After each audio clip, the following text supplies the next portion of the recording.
ইসলাম প্রচার করতে গিয়ে আমাদের প্রিয় নবীর উপর চলেছে অকথ্য নির্যাতন, যার প্রমাণ তায়েফের ঘটনা।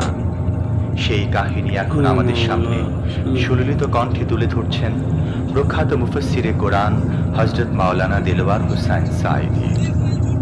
ক্যাসেটটির প্রযোজনায় সিএইচপি, পরিবেশনায় স্পন্দন অডিও ভিজুয়াল সেন্টার, ঢাকা। শুনুন তায়েফের কাহিনী। তায়েফের ময়দানে আমার রাসূল রক্ত দিয়েছেন। আমি সেই তায়েফ সবর করেছি। সেই তায়েফ, আমি তায়েফের ইতিহাস হাদিসে পড়েছি, চোখে দেখি নাই। তায়েফের চিত্র নিজের চোখে দেখে প্রাণ ভরে কেঁদেছি, যেখানে রসুলের রক্ত পড়েছে। 3টি জায়গায় রসুলের রক্ত পড়েছে। সবচাইতে বেশি রক্ত পড়েছিল যে জায়গাটিতে, সেই জায়গায় প্রাণ ভরে কেঁদেছি। আমার স্ত্রী আমার সাথে ছিলেন। আমি তায়েফে গিয়ে লোকেরা আমাকে যখন বলল বিশ্রাম নিতে, আমি বললাম না, বিশ্রাম করবো না, আগে আমারে নিয়ে যাও। আমার শরীরকে মারছিল যে রাস্তাটা, ওই রাস্তাটা আমার আগে দেখাও। 3 দিনের না খাওয়া, রাস্তার 2 দিকে কাফেরেরা দাঁড়ানো, চতুর্দিক থেকে পাথর মারা শুরু করে দিল। আহারে, এমন সুন্দর চেহারার মানুষ দেখে কেমনে মারলো তারা। হুজুর পড়ে গেলেন, ওরা কাফেরেরা এসে জোর করে ধাক্কা মেরে হাঁটানো। আবার হুজুর পড়ে গেলেন, বেহুশ হয়ে পড়লেন। আবার ওরা উঠাইয়া জোর করে আবার হাঁটানো। তৃতীয় শেষ জায়গায় গিয়ে হুজুর বেহুশ হয়ে পড়ে গেলেন। শরীর থেকে সবচাইতে বেশি রক্ত পড়েছে সেখানে। আমি লম্বা সেজদায় পড়ে এত কান্দা কাঁদছি, আরে আমার নবীজির রক্ত পড়েছে এই মাটিতে।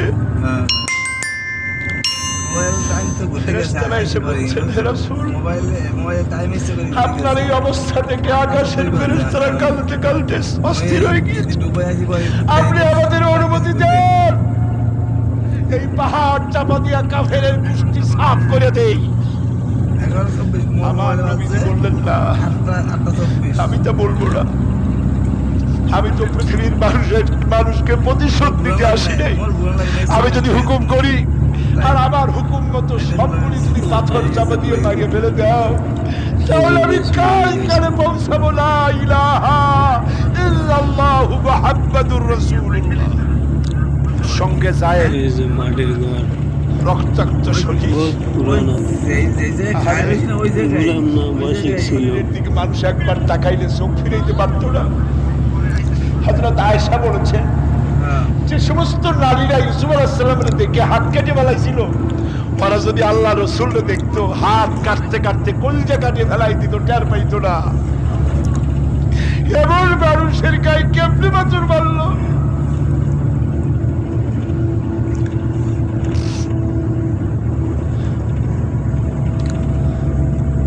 রাসূল কারীম সাল্লাল্লাহু আলাইহি ওয়াসাল্লাম বসে আছেন, শরীর থেকে রক্ত ঝরছে। বুখারী শরীফে এসেছে, আত্তাস নামক এক যুবক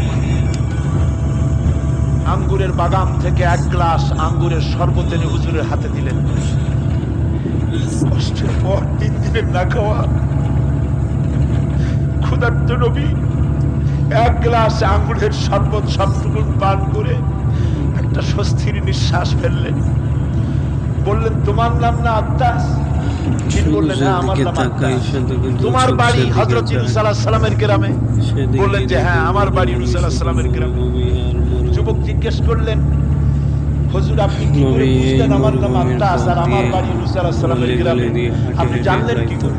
হুজুর বললেন, আমিও নবী, ইউনূস আলাইহিস সালামও নবী। এক নবীর খবর আরেক নবীর কাছে থাকে। রাসূল গায়ের রক্তগুলি ধুইয়ে 2খানা হাত আল্লাহর দরবারে তুললেন। আজকে দুনিয়ায় কেউ নাই হুজুরের, খাদিজা নাই, আবু তালেবও নাই, রাসূল একা। সাহাবীরা দিনের বেলায় কাফেরদের ভয়তে হুজুরের সঙ্গে দেখা করতে পারে না। হুজুর বলে, আমার ওই কষ্টের সময় খাদিজা নাই। ওই সব পাথরগুলি আমি আজও চিনি। যে পাথরগুলি আমি যাওয়ার সময় রাস্তায় পাথরগুলি আমাকে বলেছে আসসালামু আলাইকা ইয়া রাসূলুল্লাহ, পাথরগুলি আমাকে সালাম করেছে। আল্লাহ পাক আমাকে সান্ত্বনা দিয়ে বলেছেন ইয়া আইয়ুহান নবী হাসবুকাল্লাহ, ও নবী কোন চিন্তার কারণ নাই, আমি আল্লাহ তোমার জন্য যথেষ্ট। হাঁটে হেঁটে হেঁটে মায়ের খাই আবু জেহেল, আবু লাহাব, উতবা এবং শাইবা সব সময় রাসূল করিম সাল্লাল্লাহু আলাইহি ওয়াসাল্লামের বিরুদ্ধচারণে ব্যস্ত থাকত। তারা মহাগ্রন্থ আল কোরআনের উৎস জানার চেষ্টা করল। এই সম্পর্কে মুহতারাম মাওলানা আলোচনা করছেন। আবু জেহেল, আবু লাহাব, উতবা, শাইবা এরা সবাই রাসূলের ঘরের চার কোণায় দাঁড়িয়ে কোরআনে কারীম তারা আবিষ্কার করতে গেছে যে মুহাম্মদ সাল্লাল্লাহু আলাইহি ওয়াসাল্লাম কোরআনের নামে যে কথাগুলি বলেন, এই কথাগুলি তিনি কোথা থেকে আবিষ্কার করেন, কোথা থেকে পান? তিনি কি কোনো কবির কাছ থেকে ট্রেনিং নেন? কোথা থেকে এগুলি পান তিনি? তাই জানার জন্য ওরা গিয়ে, আবু জেহেল যে গিয়েছে আবু সুফিয়ান তা জানে না, উতবা যে গিয়েছে শাইবা তা জানে না, একে অপরের অজান্তে ঘরের চার কোণায় দাঁড়িয়ে আছে। গভীর রাত্রে সরকারে দো আলম আশরাফুল আম্বিয়া নবী মুহাম্মদ রাসূলুল্লাহ সাল্লাল্লাহু আলাইহি ওয়াসাল্লাম তেলাওয়াত করা শুরু করেছেন। এখন বুঝুন, একে তো আল্লাহর কালাম আর তেলাওয়াত করছেন তিনি যার উপরে এটা অবতীর্ণ হয়েছে। একটু আগে যে কারি সাহেব তেলাওয়াত করতেছিলেন, কি বলেন, কেমন লাগলো? সুবহানাল্লাহ, সুবহানাল্লাহ, মনে হচ্ছিল সারা রাত তেলাওয়াত হোক আর শুনতে থাকি। এখন বুঝুন যে রাসূল নিজে তেলাওয়াত করতেছেন। গাছগুলো অনেক আবু জেহেল, আবু সুফিয়ান, উতবা, শাইবা আল্লাহর নবীর ঘরের চার কোণায় দাঁড়িয়ে নবীজির তেলাওয়াত করা কোরআনে কারীম শুনতেছে। ওদের মনে মনে চিন্তা জাগলো, আর একটু শুনে তারপরে বাড়ি যাব, আর একটু শুনে নেই তারপরে বাড়ি যাব। এভাবে করে চিন্তা করতে করতে নবীজির মুখে আল্লাহ রাব্বুল আলামিনের কালাম শুনে শুনে চারটা কাফেরের জন্য ফজরের রক্ত হয়ে গেছে। বাড়ি যাওয়া তো দূরের কথা, দাঁড়ানো থেকেও তো বসার সময় পায় নাই। কোরআনে কারীমের আকর্ষণ, এ মোহাব্বত মানুষকে এভাবে টেনে আনে। দেখুন, শুধুমাত্র লিফলেট ছড়ানো হয়েছে আর পত্রিকায় একটু এসেছে তাফসীরুল কোরআন মাহফিল হবে। 3 দিনের মাহফিলের প্রথম দিনই মাঠের কাম সারা হয়ে গেছে। এরপরে কাল এবং পরশু কি হাসর হবে আল্লাহ রাব্বুল আলামিন ভালো জানেন। আমার ভাইরা, এই আকর্ষণ আমি বলে থাকি আল্লাহর কসম, এই আকর্ষণ সাইদির নয়, এই আকর্ষণ আল্লাহ রাব্বুল আলামিনের কোরআন মাজিদ। এর থেকে যারাই এই কোরআন থেকে মানুষকে বিচ্ছিন্ন করতে চাইবে, ওরাই জনগণ থেকে চিরতরে বিচ্ছিন্ন হয়ে যাবে। বন্ধুগণ, আবু জেহেল, আবু সুফিয়ান, উতবা, শাইবা চারজন রওনা করেছে সকালবেলায়। আবু জেহেল জিজ্ঞেস করছে, আবু সুফিয়ান রে কখন আসছো? কয় অত রাত্রে। উতবা, শাইবা তারাও বললো মুখ রাত্রে। কেউ কোনো কথা বলে না। আবু সুফিয়ান বলছে, ভাই আবু জেহেল, যদি তুমি রাগ না করো একটা কথা কই। হ্যাঁ, বলতে পারো।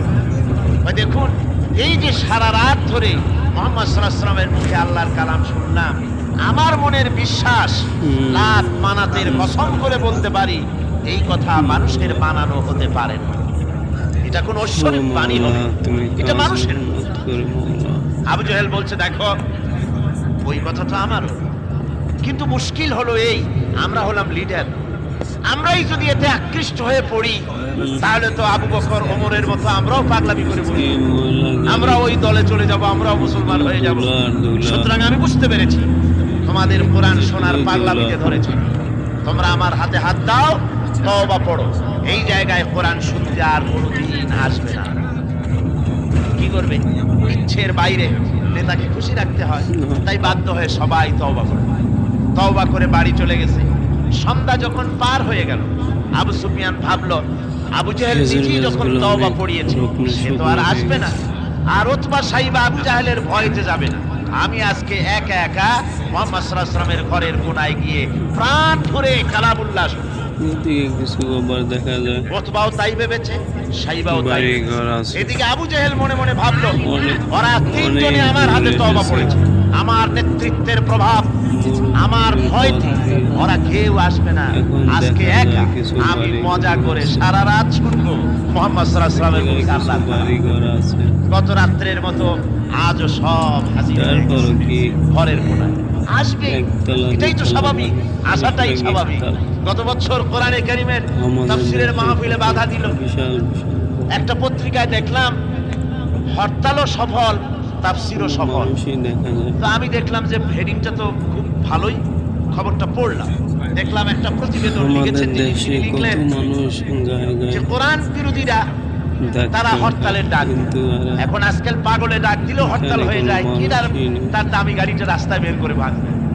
হরতালের ডাক দিয়েছে তো হরতাল হলো, কল কারখানা বন্ধ হয়ে গেল, দোকানপাট বন্ধ হলো। এখন কল কারখানার শ্রমিক আর দোকানপাটের শ্রমিক আর মালিক সারাদিনে কোনো কাম নাই, সব তাফসীরের মাহফিলে আসবে। মানুষ দেখা যায়। কথা বুঝলি? শেষ পর্যন্ত এও দেখা গেল, আমার কাছে রিপোর্ট এসেছে, যারা বাধা দিয়েছিল তারা কয় যে কিছু টাকা তো পাই, কাজে কিছু না করলে টাকাটা হালাল হয় কেমন। শেষ পর্যন্ত ওরাও চাদর মুড়ি দিয়া তাফসীরের মাহফিলের কোনায় ওরাও দাঁড়ায় গেছে। সুবহানাল্লাহ বিহামদিহি। এটা কোরআনের আকর্ষণ, এর থেকে মানুষকে ছুটানো যায় না, মুসলমানকে এর থেকে বিচ্ছিন্ন করা যায় না। চারো কাফের আজও এসে হাজির হয়েছে রাসূলের চার কোণে, একে অপরের অজান্তে। এরপরে রাত যখন শেষ হয়ে আসে তখন আবু জেহেল মনে করলো আর দাঁড়ানো ঠিক না, আবু সুফিয়ান, উতবা, সাইবা ওরাও মনে করলো আর দাঁড়ানো ঠিক না। তখন অন্ধকারের ভেতর দিয়ে ছুট দিয়েছে যার যার বাড়ির দিকে। এখন অন্ধকারের মধ্যে ছুটতে গিয়ে একজন আর একজনের মধ্যে ঠেলে উঠেছে। আবু জেহেল ঠেলার চোটে ঘাবড়ে গিয়েছে, বলল কে? ভাই আমি আবু সুফিয়ান। তুমি কেডা? কয় যে আমি আবু জেহেল। আবু জেহেল বলছে, আবু সুফিয়ান কালকে তুমি আমার হাতে তওবা পড়লে আজকে আসলে কেন? কয় যে দেখো মাতবাড়ি সব জায়গায় চলে না, তুমি আসলা কেন সেটা কও আগে। চারজন চলতেছে। আবু জেহেল বলল যে শোনো, কোরআনে কারীম শোনা থেকে মানুষকে আমরা বন্ধ করতে পারবো না, আইন পাশ করতে হবে, আইন করে কোরআন শোনার পথকে রুদ্ধ করে দিতে হবে। এরপরে তারা আইন পাশ করছে। কি আইনটা পাশ করলো? আল্লাহ রাব্বুল আলামিন কোরআনে কারীমে ওদের সেই আইনটা, ওরা যেটা পাশ করলো ওইটা কোরআনে কারীমে আল্লাহ কোট করে রাখলেন। যেহেতু আবু জেহেল মরে যাবে, কিন্তু তার নাতিরা তো মরবে না, ওর নাতিরা তো থাকবে কিয়ামত পর্যন্ত। ওর দৌহিত্র, ওর পৌত্র যা কিছু আছে এগুলো বেঁচে থাকবে দীর্ঘদিন। ওরাও যে এই একই আচরণ করবে তা যেন মুসলমানেরা বোঝে, এই জন্য ওদের সেই আইনটা আল্লাহ রাব্বুল আলামিন ওরা বলল কি কোরআন সম্পর্কে, তা কোরআনে কারীমে আল্লাহ কোট করে রাখলেন কি? وقال الذين كفروا لا تسمعوا لهذا القرآن والغوا فيه। আজকে প্রথম তেলাওয়াত হয়েছে আয়াত। আমার বন্ধুগণ, আল্লাহ পাক কোরআনে কারীমে বলছেন কাফেররা সিদ্ধান্ত নিল লা তাসমাউ লিহাযাল কুরআন, কোরআন শরীফ শোনো না, কোরআন শরীফ কোরআনে কারীম শুনতে যেও না। ওয়াল গাউ ফি, কোরআন তো শুনবেই না, বরং কোরআনের আলোচনা, কোরআন যেখানে আলোচনা হয়, তেলাওয়াত হয়, সেখানে বাধার সৃষ্টি করো, বাধা দাও, ডিস্টার্ব করো, সর্বরকমের বাধার দিয়ে কোরআনে কারীম শোনার পথকে বন্ধ করে দাও। হাজারো প্রচেষ্টা চললো কোরআনে কারীম বন্ধ করে দেওয়ার জন্য, কিন্তু কোরআনে কারীম এটা কি বন্ধ হওয়ার জিনিস? কি বলেন বন্ধ হওয়ার জিনিস? ওরা বললো কি যে যদি ডিস্টার্ব করো, যদি এভাবে বন্ধ করে দিতে পারো